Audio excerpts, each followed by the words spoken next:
Pillage. Welcome to the Rage and Pillage podcast. I'm your creepy uncle, Burley, and as always, I'm joined by Rob, Max, ABV, Valencius, and tonight we are joined by a bit of a mysterious gentleman. I tried to goad him into telling me where he was at, and he told me parts unknown. So we got Dalton Pruitt on the show. What's up, man? What's up, dude? Thanks for having me. Oh yeah, dude. I get a kick, and I turned Rob onto your Twitter feed as well. Yeah, you should have dying. Yeah, I've been making an attempt to master Twitter. That's my project I'm working on now. Dude, I've noticed. I don't know how anybody has the time or the brain bandwidth to fucking just tweet as much as you, bro. It's wild. Well, I do a really boring sales job when I'm not podcasting and tweeting. I mostly am just sitting, waiting for something to happen. So I just have a lot of time. I just have a lot of time to think and tweet. Whenever I find time, I sit there and look at goddamn Twitter. I'm like, okay, I'm gonna come up with something funny, and fucking nothing comes up. Nothing. Yeah, I don't really understand it. they use the word algorithm now, but I don't know what that means. Yeah. It's entered everyone's vocabulary. It's like in the lexicon, and I don't know if anyone really knows what it is. Yeah, I had a comic message me today about the algorithms fucking him, and I'm like, I guess. Yeah, well, in high school and then college, I took math classes, and from what I remember, an algorithm is, it's some kind of equation. It's like a math equation. Yeah. And I guess math is the language of computers. No, we're getting to the deep shit now. Here we go. Well, because Preach, Seth, preach. yeah, whatever an algorithm is, it's just like code or some sort of math that they've come up with. But I don't know. Everybody just says the algorithm, but I have no clue what that means. Fundamentally, I think it's like the definition of it is it's like a calculus, some sort of algebra thing, but I have no clue. And I've been told something about, hey, let's go through your feed on Instagram, right? If you stay a little bit too long on dancing midgets, even if you don't like it, it's gonna send you a shitload more of those little fucking sexy midgets. So, like, apparently that's how it works too. So I got a lot of midgets on my feed, bro. I blame everyone else. It's not my fault. Okay. Yeah. Let's be clear. Well, there's a midget on the algorithm, by the way, is the very first set of AI. When you really think about it, right? All the shit that we did in the past with social media, the AI is really the algorithm. The algorithm is built off of how it learns off of people. Yeah. Okay. So we've been dealing with the AI for a long fucking time. Just didn't even know it. Yeah. I guess so. I mean, I just have just been playing around with social media and trying to figure out what works. I guess ultimately the sheer volume of tweeting I do and content I do is just some attempt at throwing everything at the wall and hoping something sticks. So there's no method to any of it. There's no rhyme or reason. It's just every inane thought that I have, I just say to myself, hey, it's content. Let's see if the algorithm grabs this one. And if you're getting at least a couple bucks off of it, you're good to go. And that's solid, Yeah, as far as Twitter goes, it's paying for the cost of the premium membership, at least. Yeah. So there's that. And then with YouTube and all these other things, it's like I've created multiple revenue streams that are paying me less than minimum wage right now. But they are paying me. Hell yeah, you got to put out a master class because we've been doing this for free for, 3 years now. Something's fucked up. Well, you have to go wheel and deal and rub elbows with all the big podcasts and then I guess burn your life to the ground and start over like I did. Because I'm not starting from unknown. Like I am like with everything I'm doing right now. For those that don't know, I used to be the best comedian of all time. You know, I was coming for Shane Gillis's neck, and then and then I had a pretty life-threatening situation happen, so I had to, do what I had to do. That's how you hit my radar originally with the Loud Boys at Skankfest Houston. I hadn't really heard of y'all, and I kind of wandered in there, and that's how I found out about that show. What an interesting introduction to that show. I was like, all right, this one isn't too bad to get into. Let me head in there, and yeah, I was hooked since then. I was telling Rob, you need to go back and listen. So that was a fun podcast. Like all of that was fun because it felt like we were truly just getting to exist as our own thing. Like we weren't playing the game at all. We weren't like trying like part of anything. We weren't careerists or climbing the ladder. It was just like this anomaly, whatever the show was we were doing, where it was funny enough that we were getting brought along to a lot of things. Yeah. But none of I don't think any of the other comics knew what we were, or like could like. I don't think any other comedian that like observed what we were doing at any point thought that this was like viable or that this was part of the scene. It felt like we existed in this like tangent universe where we just kind of got to do our own. I thought it was fun, but like some of the tensions that were kind of arising between the three of us were like conflicting values because of that. Because like I thought that was like a cool thing, that I was like, oh, we don't have to be a part of anything. Like we're not reliant on any of these other people. Oh, gotcha. We don't have to like network the way they do or try to even be a part of any of this. Like we're building our own, carving out our own corner of things. But then, Robbie, my co-host at the time, he really wants to be in the industry. And then I never got a read on Joe. I think Joe just wants to be high. I think Joe just wants to have it just chill and be cool and high. But I mean, it was an interesting experiment in entertainment and broadcasting, because it was just like the whole time we did that show, it just felt like, well, I don't think anyone respects us, but also people love us. It was good shit. Yeah, it had to be doing well as far as downloads and whatnot, Mm-hmm. Yeah, we had a pretty good subscriber base and the Patreon was going well. It was just like, I think even at Skankfest, a lot of the other comics and other shows, we were like DiCaprio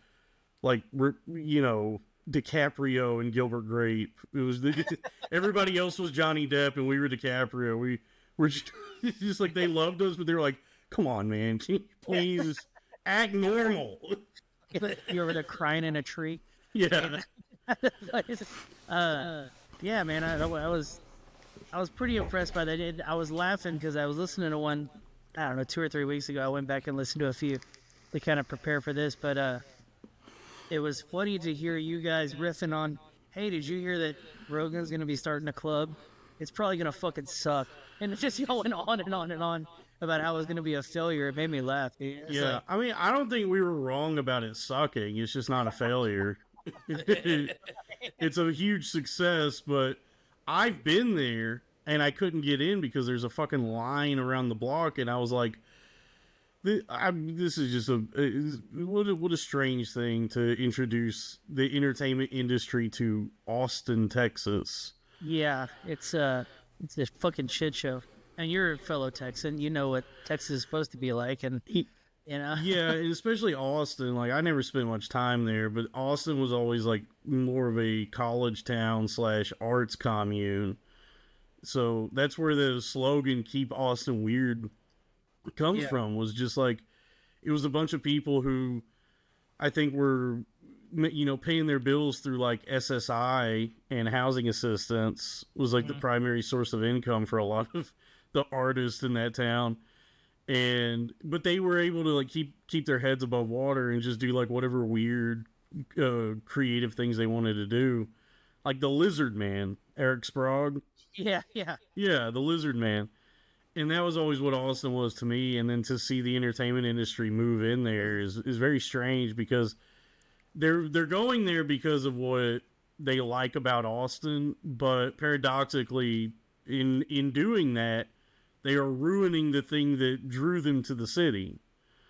Oh, dude, the real estate market's through the fucking roof, and yeah, the Lizard Man.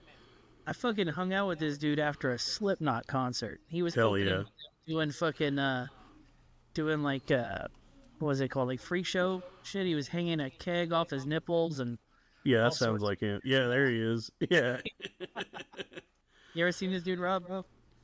I think we actually saw. We used to go to the tattoo convention in Philly, and Yeah. I think he would do the freak shows at the tattoo convention. Hell yeah, he was Yeah. pretty. I think in his face. Yeah, he's got the dermals, and he's split tongue and full. Oh, yeah. He's gone full lizard. he's gone full lizard. Have you seen those assholes that cut their noses off and shit? Yeah, that Mexican dude or South American guy, like Black Alien or whatever his name is. Dude, it's fucking. I saw some poor bitch on fucking TikTok the other day. She had already done the cut off nose, but I guess she wanted to get rid of some of the tattoos on her face, so they were lasering it off. I'm like, you've already gone too far, lady. You're already there. Yeah, body modification does seem to, any, whatever it may be, there has to be some screws loose already to even get like a tattoo is already, you're a little twisted if you're getting tatted up. Oh, that makes me sound cool, dude. I gotta Yeah, get this. well- I'm fucking twisted, bro. Well, I think at least, I mean, I don't know. I know there's like traditionally with tattoos, like, I don't know, if you go back thousands of years, it's like a tribal thing. Yeah. But nowadays, it's like, to get a tattoo of like an Invader Zim tattoo, it's like, okay, that's a woman who, has had some issues. It's gonna be right between the right below and beneath the cleavage right there. Yeah, and so, as the mental illness ramps up in each person, it manifests itself on their body as they continue to modify it. 'Cause, I mean, what other explanation is there for even the Lizard Man? It's like, well, something happened to him, or he was born, he was born with some wires crossed, like something fucked up is going on. Do you think any of it just comes out of boredom? I don't know. Maybe it's like like a response to the sort of powerlessness you feel existentially, that you're taking some control over the meat in which your soul resides. Yeah, I'm not gonna lie. I've never woke up and was like, man, I'm so bored. I'm gonna fucking chop my nose off. What can I do with my dick? Can I turn my dick into something that's not a dick? Well, people do that. They put the dermals in their dick and make it ribbed.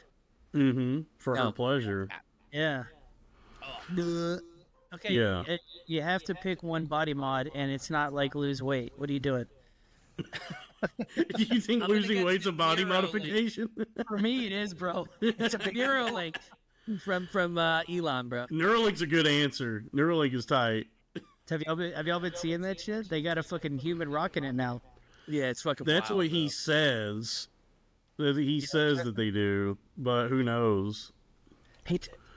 There's no way I'm volunteering to be, patient zero. Not right now. I wouldn't even get virtual reality right now. It's still too early. It's still too early for that. Let alone augmenting my brain with technology. Can you imagine if this is where it ended, where Elon's like, yeah, we're done with it. We can move a mouse with it, the cursor on a screen, and some guy's got this fucking thing in his brain forever. He doesn't. What can it do? Watch what I can do with this video screen, dog. Yeah. I can't click on anything. It just moves it. I can just move it. Yeah. Watch it go. Whee! Yeah. dude. They're gonna do some crazy shit, bro. Especially with like gene editing. They said there was someone on Joe Rogan a while ago that was talking about gene editing, and within the next like 50 years, you're gonna be able to fucking pick whatever color you want for your kid. You want them to be green? They can be green. You want them to not have any fucking disease known to man already predetermined? Gone. Like within the next 50 years, you'll be able to change your eye color if you want. Like they'll have like different things for you to change your eye color, and that's within the next 10 to 15 years. Legitimately. How long till like we get that technology going and some like hardcore, extreme left person goes, "Can you make them trans?" Just bring out the box. I want her to be trans. That's But I want the vagina on their wrist, and I want their dick on their butt cheek. I want to fuck with somebody big time. That's an interesting, like, I guess, like, philosophical conundrum or moral quandary regarding trans, is that if they are able to pinpoint whatever it is in you mentally or genetically that's causing you to feel that way, like if you're born a man or a boy and you feel as though you're a woman trapped in a boy's body, and they're able to lock in on whatever's causing that and can like fix that aspect of it, where it's like, oh, you don't have to like completely modify your body to match what you feel in your mind. We could just fix whatever's going on in your brain. What's that? That right there would freak out all the lefts. Like, why would you need to fix it? It's not something you need to fix. It's what we feel. Just like, right. And I can hear them already. Yeah, I mean, I've been on record. I support the trans community for sure. We're all for it. Very much so. Oh, absolutely. However, that's not something anyone is choosing to be. Obviously, that's like it's something deep inside of you that you're either born with, or maybe there's some trauma that triggers that, or like, I don't know, but I don't think I don't think there's anybody making a conscious decision to be like, yeah, I just want to be trans, because it seems like it sucks. Do you think the young kids could be coerced into it though? There might be some aspect of peer pressure where they think it's trendy or cool, and they want to fit in, but I don't know, like the women I've talked to, they're trans women, like talking to them and hearing the stories of like the amount of money and surgeries and like shit they've gone through to make this transformation. It's like, yeah, I don't think you're just like choosing this. This is clearly no. I totally get that, but like, I saw this thing about Megan Fox. Did you see this about her kids? She has that they're all like genderqueer and trans. Yeah, she has 3 trans kids. Like statistically, that's fucking, I don't know what That's my problem with it, dude. It's when you're like talking to kids that are so gullible when they're 8, 9, 10. Like I could have said to you, yo, your dad's fucking Bigfoot. You came from Bigfoot's dick. And they're like, oh, sex with Bigfoot. And I mean, I think it gets to a certain point, man, where when you're like 13, 14, 15, where you're hitting puberty and you kind of know. But like when you're like talking the early stuff, that's, I think, the only problem I end up having with it is like, you got to let someone just grow into it.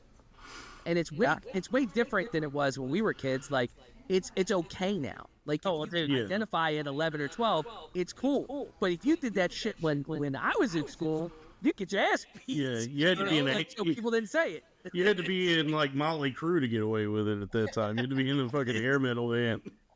Yeah, so like, it's y'all remember different. Trans was good and what trans people look like? They were transvestites back then. They all had beards. Yeah, well now the distinction is like, I don't even think the word transvestite is even used anymore. It's just there's transgender and then there's drag queens. Yeah. Drag so just Larry from the dock having fun on the weekend. Yeah, so like Dr. Frankenfurter from Rocky Horror was not a transvestite anymore. He's a drag queen. Wow, well, they're taking words out of my vocabulary. I enjoyed transvestite. There's a lot of syllables there. Yeah. Off the tongue. Well, it's also like a musical number in the musical. What is it? A transvestite from Transsexual Transylvania? Dude, I hate that I've never seen that movie. It's not good to watch just alone. I think it's more of a community effort. But my wife's seen it. Like they sing the songs and all that shit in the theater and all that. It seems like because I've seen it, I just like watched it on TV one night, and I was like, I don't really get it. And then the people I've talked to have said like, oh no, you got to go to like a theater and watch it with people that are like singing along and all that. And I'm like, I'm not gonna do that gay shit. Have you seen it, Rob? I have not. Yeah, I don't know. Maybe we should do it on the show one night. It's worth checking out. Susan Sarandon has some good titties in it. Nice. I mean, speaking of titties, you are the connoisseur, sir. How'd you fall into that? Would you call yourself, a titty journalist or a booby journalist? Booby journalist. Oh yeah, that was something Norman Finkelstein tweeted. He began a tweet by calling like the journalists reporting on Gaza booby journalists. And so I just like clipped that part of it and pinned it to my Twitter. And so like if you go to my Twitter, the pinned tweet just says Norman Finkelstein booby journalists. I was dying when I saw that. Well, you know, I thought that video, which I didn't know, Burley, you were the one that fucking like tagged him or whatever, the Jewish one. Yeah. Oh, Ilana Glazer. Yeah. Yeah. So, that was a good one. So we gotta know, man, if you had to rank the races in tits, I mean, dude, what's your top three? Top three? Oh man. Well, I mean, Put you on the spot, bro. I mean, number one probably is Jew. Like number one, like the Jewish women I've seen on like TV and movies and just met in real life all have like just jugs, dude. Just like They're called Jubes. Jubes. Yeah, Jubes, Khazar milkers, Sephardic slobber knockers. Name of the episode.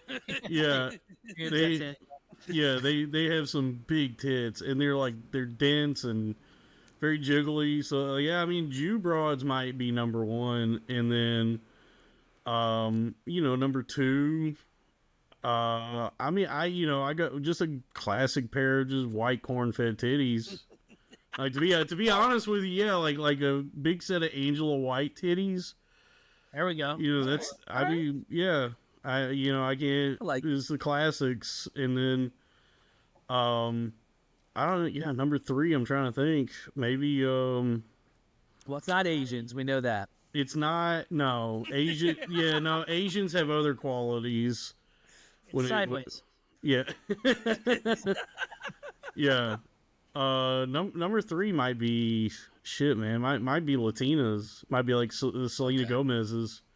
Angela White, man, she thanks for putting this on my radar.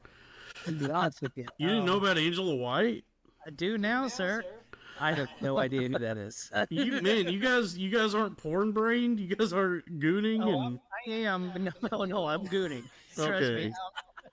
It's so strange. If you're gooning, I feel like you would know about Angela White if you're in the goon cave. I'm a tit guy. I'm not a tit guy. I'm an ass guy. She also has an ass, but That ass. I think she excels at titties. Whoa! Hello, YouTube. All right, hold on. Write that time down. Mark it. 23. I have to be the marker because he gets us in so much trouble. Yeah, dude, you gotta turn your safe search on, dude. I don't believe in that, dude. That's censorship. It's okay. I'm fucking American, bro. 23 minutes, pussy. All right. Yeah. It's in the notes. But I also don't mind. I love a good set of ebonies. I love them all.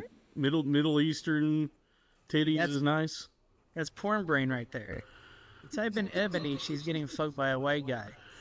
You type in black, and it's always black on black. Yep. There you go. Yeah, that's porn brain for you folks. Bro.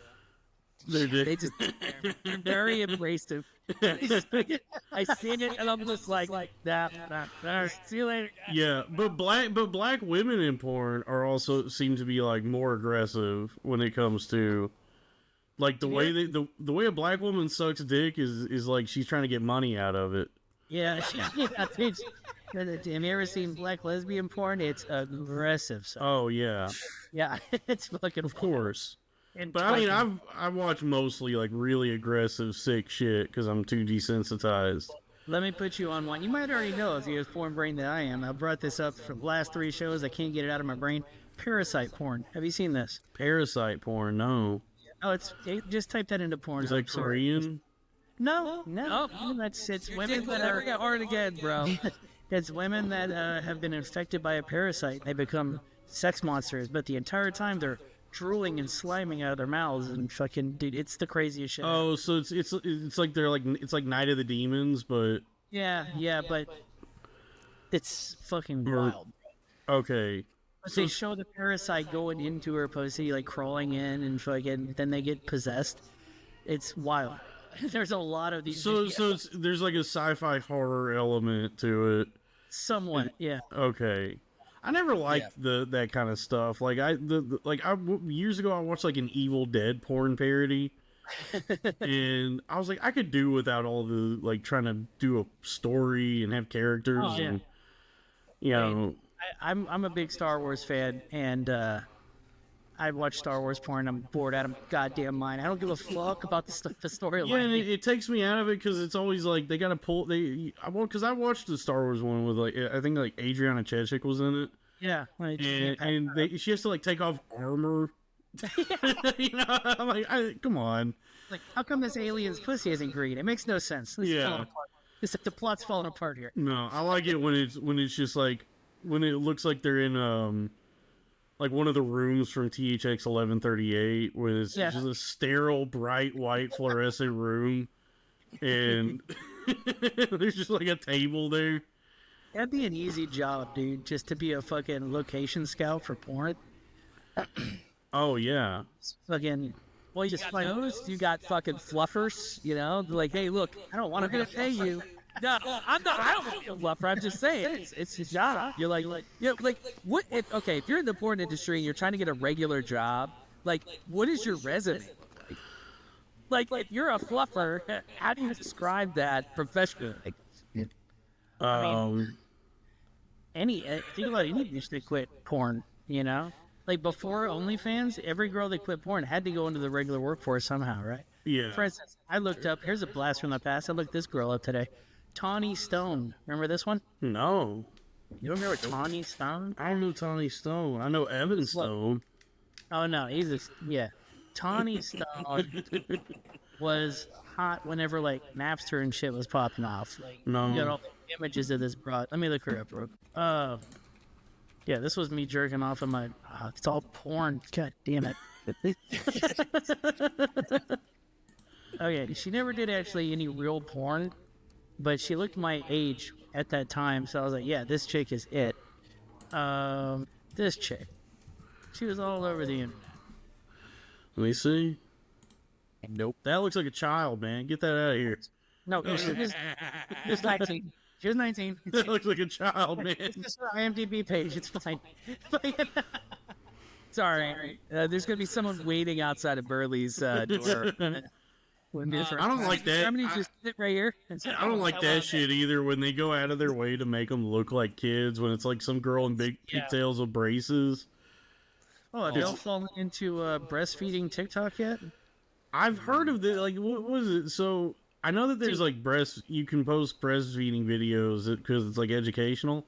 But I saw something where there's women that are just using like silicone babies, like fake. I got you. I'm about to just show it on the camera real quick. Because a buddy sent me like 3 of them, and I was like, dog, I'm not cool with this at all.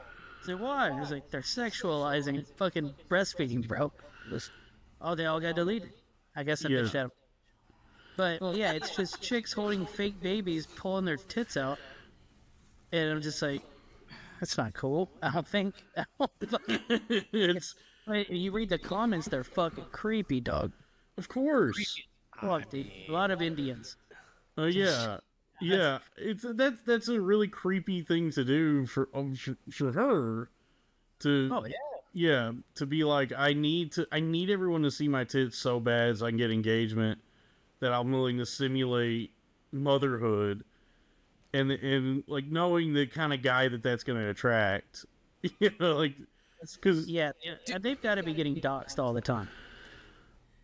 I mean, dude, there's some weird shit. Like, dude, my fiance was a model. She's a model, bro. And like, there's this one guy we laugh at all the time. She's never responded to this guy. He's an indie guy, and it's like, hello, I love you, I love you, I love you, hello. And it's like, but it's like, but Tasha, you're my only friend. I love you. And it's like, she's never talking to him, bro. He's having a whole full blown. Oh, she's seeing that. He's seeing that she read the message. No, she does very. Oh, okay. She does it to the point where like they know that she doesn't read it, and it's absurd. It's absolutely absurd. Bob's and Vagine. Hobbs and Vagine. That is that has been like one of the more interesting developments in doing the titty reviews I've been doing. Is I'm like in with e-girls now, like nice. women who would have never paid any mind to me or responded to anything I ever said to them. If I take a picture of their titties and do a video about it, they're like stoked on it, and I've like, with some of these women, I've been able to like DM them, like actually have conversation. Yeah, and I like I've never talked to any of them, like slid in the DMs trying to hook up or anything. I've talked to them like regarding like business stuff, like, hey, can you come on will you come on my podcast, like stuff like that. Hey, are you getting requests like, hey, do my picture now? Yeah, I've had like some requests, or I've had like some like tell me, hey, do my friend, and so it's yeah, it's a good grift. It's a fun grift to do, because it's definitely like, it's not art. It's not like any sort of like, big time creative endeavor. It's just like a means to an end, because I started doing it just out of desperation, because I got really into reaction videos, like black guys reacting to like white people music. Magic. Yeah, or magic. Yeah, just like a bunch of like all the reaction videos.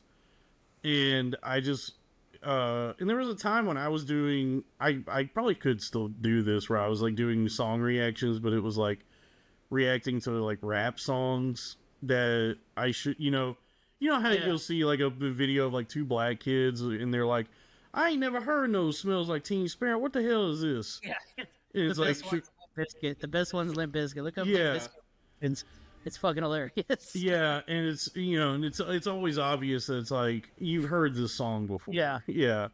And so I was doing that for a little while with like Dr. Dre and Wu-Tang and stuff like that, where I'm like, how do you get past the copyright shit? Because if we play 3 seconds of music on here, I get a strike. oh, I just would let it happen. This was before my channel was monetized.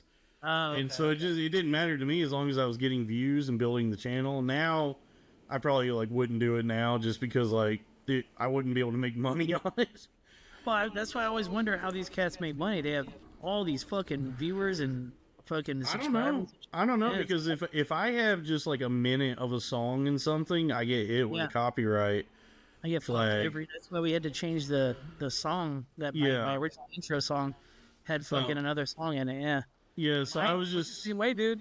Like on my podcast, I had to literally change my entire intro outro, and it was just a guy playing the music. It wasn't even fucking the actual music. It was someone playing it, and I got hit every time, so I had to change it. Shit. Yeah, it's very draconian. The algorithm, very draconian. The algorithm. Speaking of videos, I was supposed to talk about this last week. I'm looking at my notes right now, and it's perfect that you're on here, because I saw you doing this. I think Robbie was on there with you, Robbie Goodwin. Shitting on comedian videos are like my new favorite thing on YouTube. It's so funny, dude. It's its own industry now. Dude, it's wild. Have you ever seen these, Rob? No. Where these people, they just follow every podcast, and like they'll pick a person, Bert Kreischer, and just tear apart how shitty he is. Dude, they'll do hour-long breakdowns on the origins and the full story of Bert Kreischer and his like his rise and fall and why he sucks now.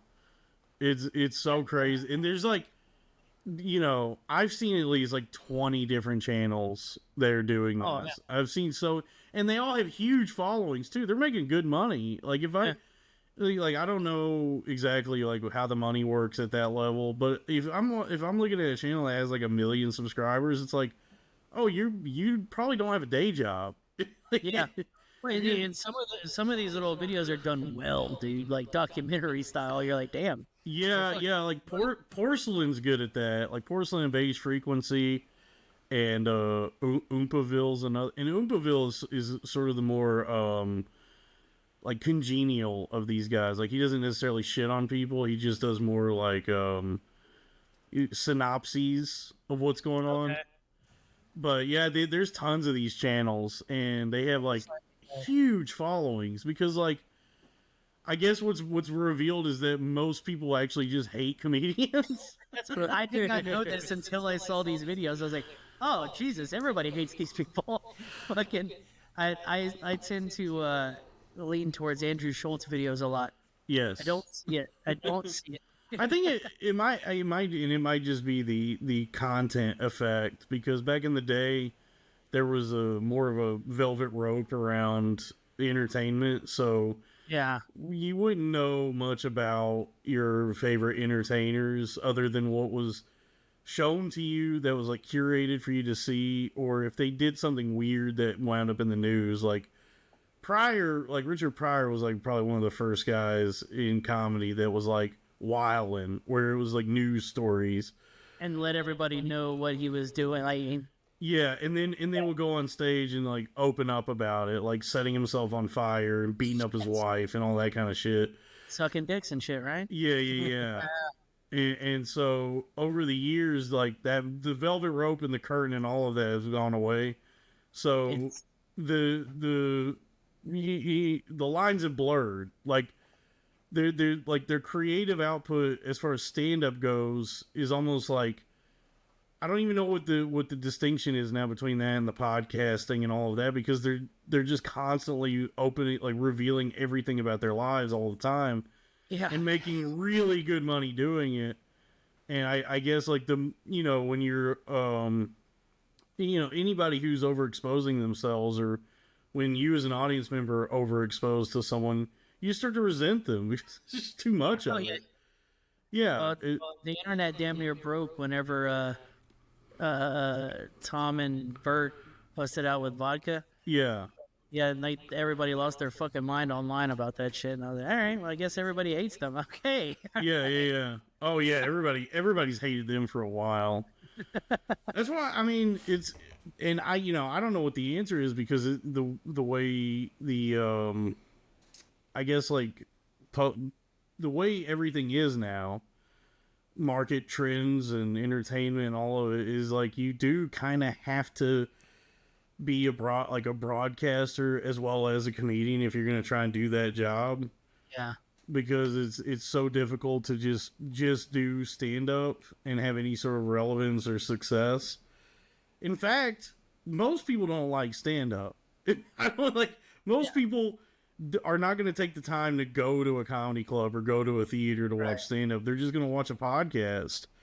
So stand up is a very like luxury art form at this point for like just for audience, and even like the person doing it. It's like such a you have to be in a pretty good spot in your life to even be able to attempt to do stand up.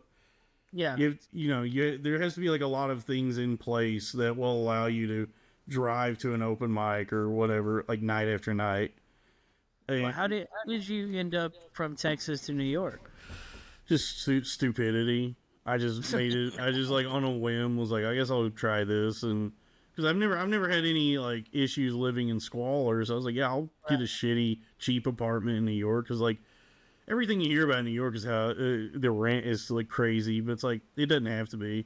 If you're willing to live in substandard conditions, you can get cheap rent, easy. Not that they're like rats and shit. Yeah. Of course. So I'll bring you your dinner, bro. You're like, yo, can you grab that slice of pizza? Well, the idea is that like the sentiment that I think a lot of people share in that city is just that what I'm doing is living in New York City, and this is just a place to rest up and gather supplies for when I go back out into the city. So it's not like, it's not your home. It's just like your way station in between city adventures. That's the allure of New York City to me. I don't know that I would want to ever live there, but I would want to spend an enormous amount of time there because there's always something to fucking do. And like you said, you're gonna sleep in a certain place, but then you're gonna be out and about the rest of the time. It's not a good city to be in if you're like suffering from extreme mental health problems. Well, like me. that's what I wanted to ask you about. Yeah. So what happened there? You kind of touched on it whenever we talked online the other day, but I just genetically am predisposed to mental illness. There's just a streak of like pretty extreme mental illness in my family, like kind of debilitating stuff. Where if it's not schizophrenia, it's just the kind of depression where you can't get out of bed. You know, like I got like. Yeah, I got plenty of family members who just like are like smart people who never were able to make anything of their lives because they're just like weighed down by this like mental health issue. And then I have other family members who are batshit crazy who like just can't function. So it's I have a predisposition for that. And then if that's in your genetics, the worst thing you can do is add drugs to that. Oh, nice. Yeah, and so I constantly have to clear the air with people who reach out to me about this, because like I think there's people who think that the Gas Digital people and Skanks guys and all that were like recklessly just giving me drugs or something. Yeah. And it's like that's not the case. There's certainly a lot of drugs, being tossed around in those circles. But I was always making a very conscious decision to either, use the drugs that were being given to me for free or just buying drugs from other people. Right. So it wasn't like there was somebody forcing these things onto me or trying to pressure me into them. I was certainly wanting to do drugs. And, and I always told myself the story I would tell myself to convince myself that I was on the up and up was like, it's not hard drugs. It's just marijuana and mushrooms and acid. It's not cocaine. It's not Molly. It's not this other crazy shit. But unbeknownst to me, I was, deteriorating what kept my brain functioning. Holy shit. Yeah, and so after, countless trips to psych wards and doctors and all this other stuff and just losing every, just the sheer amount of money that's been lost in trying to keep me alive, what I've come to understand is that I have to be very careful with my brain. Yeah. That I just unfortunately have there's a genetic factor where, the hardest thing I can do now is like Coke Zero. Right. I did. I've given up caffeine this year. I've given up caffeine. He still rolls with cocaine. So. I gave up caffeine this year. It's been pretty fucking... Oh, I haven't... Can fucking lie to you, bro. He hasn't drank. He hasn't. I have to be the drinker. I have to be the fun one. You know how weird that is? Yeah. He's supposed to be the crazy one. I see you over there doing a Zen. What flavor Zen you got? What milligrams? I'm a 6 peppermint. Peppermint strong. I usually go wintergreen. Wintergreen gives me a headache, dude, and I don't know what the deal is. They all give me a headache. They're all very painful. It's so much more unpleasant than dipping. I miss dipping so much. Yeah, doing Zen is always like, it burns, I'm sneezing, I got the hiccups, I got a fucking headache. And I'm like, I never got this with Skull. I never got this with Copenhagen. Every day of my life, I miss dipping. It just fucking, Yeah, my jaw I down on me carrying a cup everywhere. I sincerely love vaping. Vaping's tight. I couldn't get into it, dude. I would just leave it in my mouth all day, because I was used to dip, and I would just suck on it all day. I got sick one day from they said it was called nicotine poisoning, whatever that is. It's pretty self-explanatory. Yeah, whatever that is. I don't believe in goddamn science. Yeah, you know what Zen was, bro. And so I saw a video today, by the way, of I guess it was the boys, Two Caves. Yeah. Oh, so that's his Zen for the first time, and he was like, "This is fucking amazing." So I feel like I can do anything right now. He's like, "Burns, I love it." So that's the Zen-spiracy, the conspiracy. became hip to this because of one of those like hating comedians channels, but this kind of checks out. Like, of the sheer amount of conspiracy theories that exist now, this one kind of adds up. But basically, this guy was saying that there's a good chance that Swedish Match, the company that owns Zen, which I think is now owned, Swedish Match was bought out by, I think, R.J. Reynolds or Philip Morris, one of the big tobacco companies. Yeah, it's one of the big, whoever Marlboro is, whatever that is. Yeah, so the conspiracy theory is that all of these guys are getting some sort of payoff from Swedish Match and are being asked to like sneakily promote this product in that way, to not do like an ad read necessarily, but just do Zins, like have the can sitting there and, you know, talk about how cool Zen is, because it definitely, because I remember when it hit, when I saw it years ago at the stores and just thinking like, oh, I don't know what that is. And then eventually I started using it myself, but it was still kind of unknown. And then just out of nowhere, it's like Rogan and all these fucking guys are doing. Tucker Carlson is talking about Zens. Yeah, it's the future. Yeah, and so it's interesting that these guys who never even used nicotine ever are now doing Zens, and it's like there's probably a good chance that Swedish Match is, you know, lining their coffers a little bit, and everybody that you know, that actually took money openly about it was goddamn Schaub, Brendan Schaub, where he got that deal with Rogue. He's on their website, you know. Oh, really? So he's on Rogue. Yeah. Rogue is okay. I don't mind. I never tried it. I want to deal with General, which is actual tobacco pouches. Really? Have you read the snus, General Snus? I've had the Camel Snooze. No. Yeah. That's the westernized snus. That's the bastardization of snus. The actual Swedish the actual Swedish snus, and the big company is called General. Dude, it's so good. It is the best, and it's hard to find now. But it's like actual tobacco pouches, and I've never seen that shit. It tastes good. It's very pleasant. It doesn't hurt or anything. It doesn't give you a headache, and it just you know, it's a great experience. Exhilarating or refreshing. If I see it, I'll fucking look for it. Yeah. Yeah. What the hell is Macmyra? I don't know. That's a flavor. Yeah, I used to do I was on the snoozes for a long time. Those are so good, and it's, you know, it's like Zen. Like, you don't have to spit or anything, but it's like actual tobacco. Yeah, this is it. This is the shit right here. Wait, you don't have to spit this?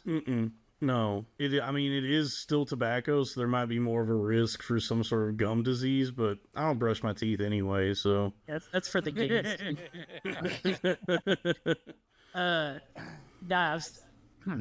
Because the whole like there's like this whole cultural uprising for snus or Zens online.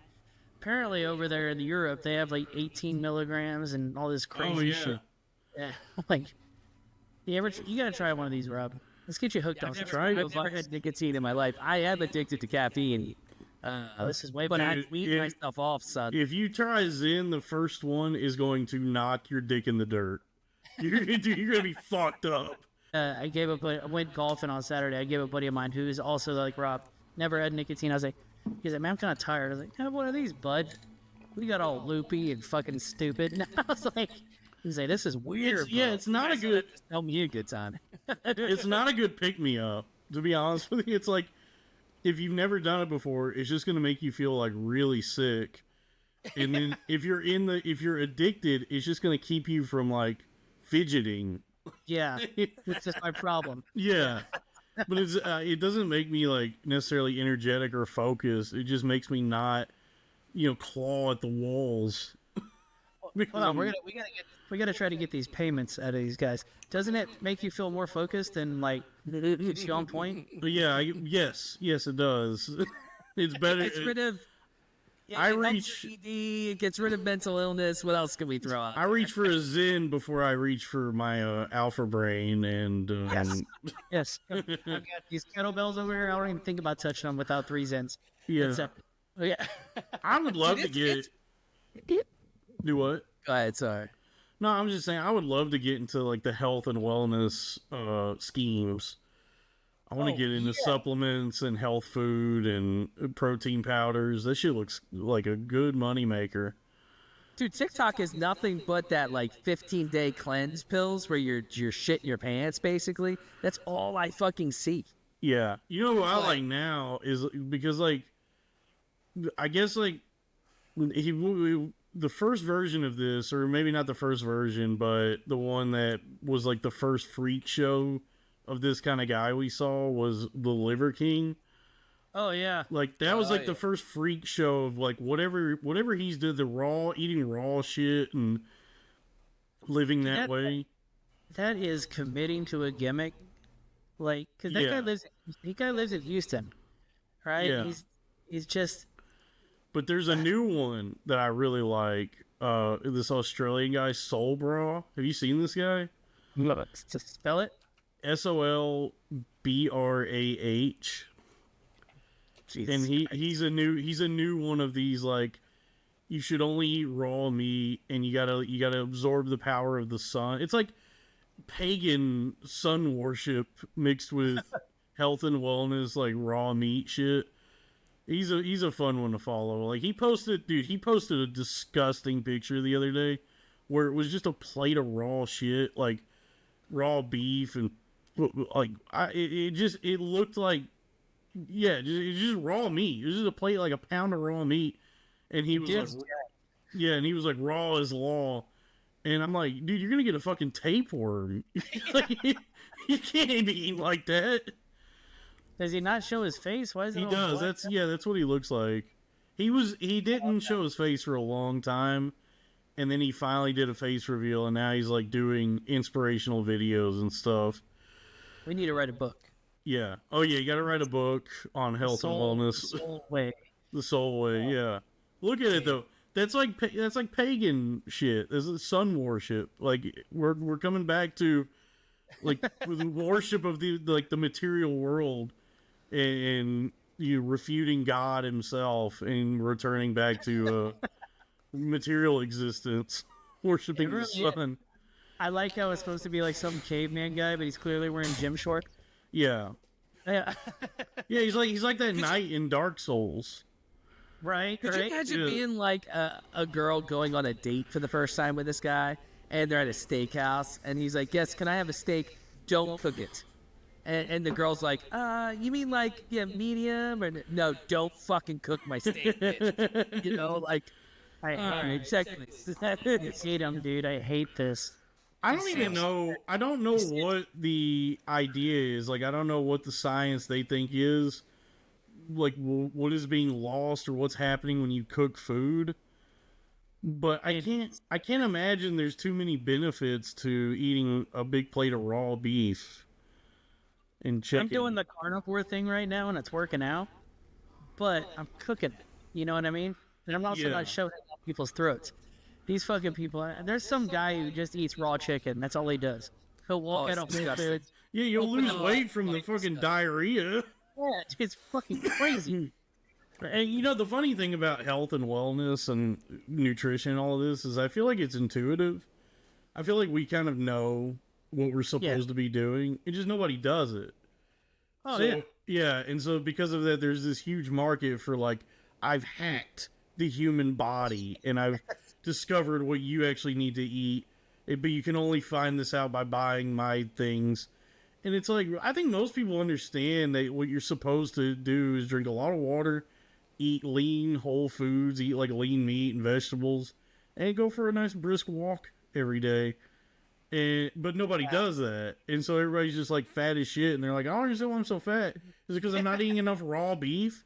Should I be eating raw beef to fix this? Are you telling me that if I eat a chicken sandwich, but the bread is the actual chicken, that I'm going to get fat? I don't understand. Yeah. Like, and they say like it's over half there's something I read. It was like over half the percentage of a chicken sandwich at Chick-fil-A is breading of some sort. Yeah, Like, that sounds about right. It's fucking wild. Yeah. But yeah, but that's the ultimate grift right there, dude. Because then you're not worried about being a dirty comedian or anything like that. Everybody wants to get healthy theoretically. Is to be a fucking health guru is the ultimate grift. Yeah. But I will tell you this though, that video that I sent you the other day, Burley, with the 600-pound chick, that was like, okay, let me answer how I wipe my ass, and she's talking I saw this video. Yes, I you know what? It's one of those questions. You're like, okay, if I'm 240 pounds and it's a little bit of a struggle for me to get my arm around there, what's it like if you're more than double me plus 200? How the fuck do you wipe your ass? And I actually learned something. Like, you know, I was like, holy shit, there's Dude, a whoops. at my fattest, I was getting cramps trying to wipe my ass. Like, my stomach would start cramping up because it was getting too difficult. So, yeah, I've always wondered, like, what happens when you get even beyond that. If you drop something in your car trying to reach it, you catch a side cramp. I've been there, bro. Yeah.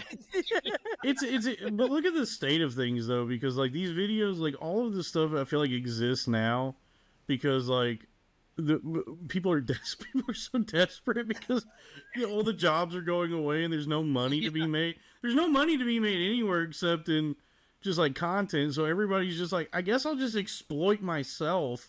Yeah, in hopes that, yeah, because, you know, there's no company that's going to keep me long enough for me to build up any equity. So maybe if I just, like, post enough things to the internet, I'll just make more money than I stood to make anywhere else. So it's, you know, you got a fat bitch who's like, you're probably wondering how I, as a fat bitch, wipe my ass. And that wouldn't have happened 10 years ago. You wouldn't have that. They would just lurk in the shadows. They would just be like, I'm not going to share this with the world because I got a main 2-minute video, bro. I watched the whole 2-minute video. Like, I was glued in, and I bet you her shit had to have a watch rate of, like, at least, if it's a 2-minute video, people stuck around till like a minute and 100%. Yeah. What is the weight reading on a regular toilet? Yeah, people want to know. I mean, that's the thing. With all throughout history, there's always been a demand for freak shows. That's always been something people are willing to pay for to look at. And so now, you know, you could just exploit yourself as a sideshow on the internet and be like, hey, look how fucked up I am. Can I have money for this? Okay, here's a good one. I now have the answer, and this didn't expect it. What do you think the average weight limit for a floor-mounted toilet is? 400 pounds. I'm going 350. 1,000. Whoa! What? The weight limit on a wall-hung toilet is roughly 500 pounds. Pretty wild. That's These crazy. bitches, hey, you know, they're not reaching their full potential, dude. Here's the other question. What happens if you're 1,002 pounds and you sit on the floor toilet? Do you fall through? Oh yeah, you better warn that guy in China. Yeah, I think if you're 1,002 pounds, it won't always necessarily break it, but it does void the warranty. If it happens to break at 1,002 pounds, the Toto is not going to cover the cost of that. That's a porcelain shard. That shit though. Hold on. Think about this shit, okay? I am 239 pounds as of this morning. Okay, I can lay some mean shits. Okay. Yeah. Could you imagine an 800-pound person shitting? Like, what does that look like? Maybe what it's does that less entail? because their body's holding it all. I don't know. We won't really know the full. I've always wondered this. Contact the fat bitch and have her shit and put it on TikTok. I've always wondered this because, like, the asshole is gonna be, like, shrouded by so much, like, fat and flesh and blubber that I feel like you're gonna get, like, the shit's gonna get pancaked between all the all the meat that it has to. What is he googling right now, Burley? What are you googling right now? I'm no panini situation. Yeah, you're gonna have panini shits because it's gotta pass through, like, the sheer amount of cheeks. You know. I mean, I don't It's know. like giving birth to a shit. Yeah. Every time. And like how whenever I sit on the toilet, I kind of have to put one cheek on one side and then spread it to just so I can avoid that panini situation. Yeah. It's just a solid drop in the toilet. If it's solid that day. It's Yeah, never so solid. people do Let's be honest. shit more, apparently. Yeah. They've done studies. Thank you to the National Institute of Health. So, It is like an interesting, I guess, sociological development that we're seeing more and more of these people. Just so many people revealing like the intimate details of their lives like that, where they're like, I hope this gets me enough followers. I don't even know, like, I don't know why anyone would do that, because it's like, if you're to be a social media person, like to exist on social media, if you're going to use it in any way as a content creator or whatever, it's like, okay, well, you got a lot of heat on this video telling everybody, hey, you're fat and this is how you wipe your ass. What is the follow-up? Like, what are you going to do now? Or is it just that now the whole world knows all the, like, gory details of this, and you still have to go, like, to your secretary job? yeah, if it goes that viral, somebody you work with probably saw the video. Yeah, because, like, 100%. it would be cool if it allowed you, like, the freedom of, like, okay, I don't have to work a job anymore. I'm the fat bitch social media influencer. But I feel like there's not a lot of longevity in that. So you just have a video that millions of people have seen. Everybody and their mom knows how you have to wipe your ass now, and then you got to go, to the, like, health clinic that you work at as an administrator and be like, hi, Barbara. And Barbara's like, yeah, but what the fuck? I know you have a travel fucking No. shit wiper. Can I see it? I love the idea of a 600-pound woman working at a health clinic. Yeah. Oh, I mean, come on. Down in Texas, like, that's usually, you go into any sort of, like, health facility, like a doctor's office or whatever the clinic may be, the women sitting there behind the glass that gotta check you in, walruses, dude. Manatees. Fucking, it's horrible. Yeah. You should probably stop drinking iced tea, sir. No. Right back at him. Yeah. I saw this chick today. Like, it was called Sweet 400 Pounds or some shit. Middle-aged black chick. But she had a, what's it called? A front butt? What do you call them? Your stomach? Fupa? No. Whenever your stomach kind of caves in, makes like butt cheeks almost. Yeah, I know what you mean, yeah. It looked like her head was on backwards, basically. Yeah. But she pulled down her fucking spandex to, like, show her gut, and then she lifts up and she's like, okay, this is how you stay clean. And she's, like, rubbing deodorant underneath her folds. Like, fucking, it was rough, dude. And then the comments were all fucking, like, inspiring and, like, you go, girl type shit. Fucking wild. That's how the poop lady was. It's like we're so happy that you're showing us how you wipe your ass, and I'm like sitting here like, well, one, I watched the whole video, so I guess I can't talk. Okay, I don't know how fat people wipe theirs, but I will say this: Nice butt. there were some very interesting comments that were hilarious, and I'm there for that. Yeah, that's what I'm there for. Yo, we're at an hour. Okay. This has been a fucking blast, Dalton. Thank you so much. This has been fun as fuck. Yeah, you're welcome. This is a fun show. You can find me on my YouTube channel, youtube.com/@Cornfed with Dalton Pruitt. And that's where all the programs are on the Billionaire Podcast Network. Patreon.com/Cornfed with Dalton Pruitt is where all the premium and bonus content are. And then, Twitter @DaltonLeePruitt, Instagram @DaltonLeePruitt. So that's everything I got going. You're not still banned on Twitter, right? Or No, I got hit with it. I got hit with a your thing today, and I was like, oh shit, he's fucking banned again. I got permanently suspended for a week during that whole Taylor Swift thing, because I was posting like all these AI things I was making with Taylor Swift, where she was like pregnant and covered in blood. And then that they overturned that, so I got my account back. And then since then, I've gotten like multiple 12-hour bans where I just have to like wait for it to end. And I got hit with one. Tell you why? Yeah, they do tell. They show you the tweet that did it, and I got hit with one today because yesterday somebody tweeted a video of these hood black people, this like fat black lady, like. There's no easy way to put this. Sucking a pug's dick. It's a video where she's like playing with his balls and then like jiggling his dick around, and then she leans in and starts sucking the pug's dick. And hashtag pug life. Yeah, pug life. And so. That's the episode name I changed my pug life, yeah. And so it just came across my feed, and I was like, "Yo, what the fuck? I thought only white women did this shit." And so I was hosting a Twitter space, and I was like, "Yo, you guys gotta check this shit out." And so just in the comments, I shared that tweet, and then I got a ban for sharing it as well, like. God, you can't post bestiality to Twitter. I would have repealed it. Like, it's funny. It's funny.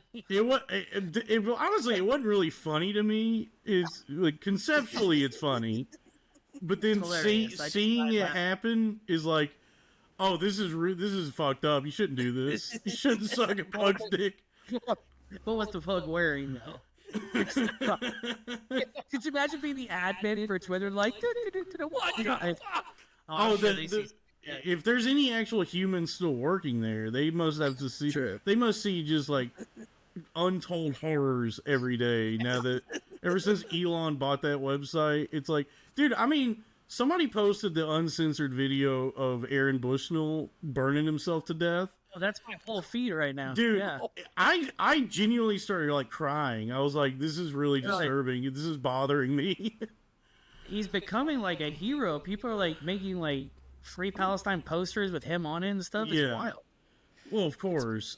I mean, this is gonna be. This is certainly like a marker. This is like a moment in history. You know, like maybe I'm just sensitized to the internet at this point. I was just saying, the full video of him doing that really bothered me. It really fucked me up because like you could tell that this guy is like suffering from something. He's been pushed to like the brink, and he douses himself and sets the match. And as this like fire is erupting, and he's like, you're watching his like skin char, like he turns black. Yeah, or Chinese, and he's one of those Uyghur Muslims we hear about. Yeah, Korean barbecue, it's fine. No, but as he's like burning alive, he's like going free Palestine. But then like, the way like if you're self-immolating, if you're like burning alive, it's like cooking your lungs. So his voice just starts getting more and more guttural, where he's like free Palestine, free Palestine. And you're just watching his clothes melt into his flesh, and then the flesh is falling off the bone. And dude, it fucked me up. I was like, I can't believe this is what Twitter, like, this is where we're going, what's happening now. But you can't post a video about a pug getting his dick sucked. You can't post that pug's life. Can't post a hood rat sucking a pug's dick. Interesting. Set that pug on fire, you're going viral. All right, fellas, let's call it here. Fucking Rob, where can people find you? Drink the Clock Pod, baby. All socials and anywhere you listen to podcasts. The episode drops tomorrow, baby. Let's go. Let's go. Everybody else, see you next Tuesday.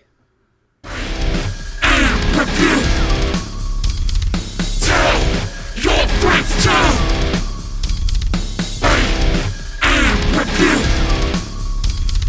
Tell your friends tell.